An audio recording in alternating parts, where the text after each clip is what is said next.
Si je peux me permettre, moi je reviens je viens de passer 8 jours en Ukraine là, et j'ai accompagné des volontaires français. C'est-à-dire que vous savez, il y a un certain nombre, il y a eu un appel au début du président Zelensky qui a demandé à des volontaires internationaux qui avaient des expériences de combat.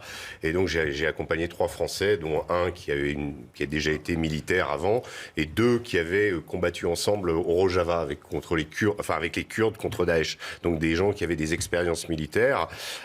J'ai passé plusieurs jours avec eux et j'ai eu la surprise, et eux aussi, de découvrir in fine que pour pouvoir aller dans l'armée ukrainienne, eh bien, c'est les Américains qui sont à la manœuvre. C'est-à-dire que nous, on a failli se faire arrêter.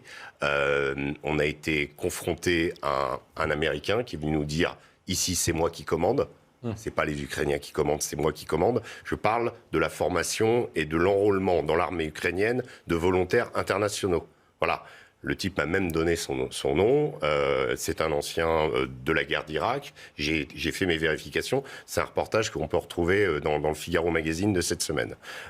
J'ai été extrêmement surpris de la violence des propos de cet Américain, du fait qu'il nous a pris pour des volontaires au début. Quand il a vu qu'on était des journalistes, il nous a dit de dégager. Après, il était un peu plus...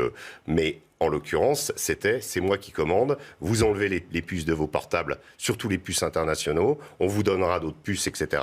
Et ensuite, on signe un contrat jusqu'à la fin de la guerre. Voilà Attendez, il stipule quoi ce contrat ? Il stipule que vous combattez jusqu'à la fin de la guerre dans l'armée ukrainienne.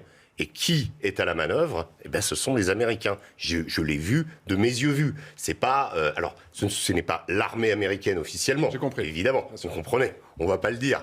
Mais en l'occurrence, c'est quand même quelque chose l'empreinte des Américains. Ouais. C'est quand même assez significatif. On sait que là, hier, ils ont envoyé une centaine de nouvelles armes qui s'appellent des Switchblade, qui sont des sortes de drones qu'on envoie par mortier et ensuite qu'on peut téléguider, donc des nouvelles armes. Officiellement, ils l'ont fait et ils vont le faire. Donc, ils ont quand même opéré, par rapport à ce que dit Karim, c'est quand même la vérité.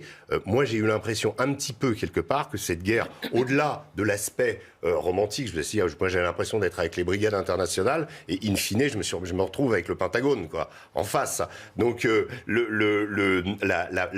cette guerre, c'est quand même une guerre russo-américaine, c'est quand même ça, le fond du problème, et les Européens et tout le monde autour, c'est un peu à la marge. Voilà.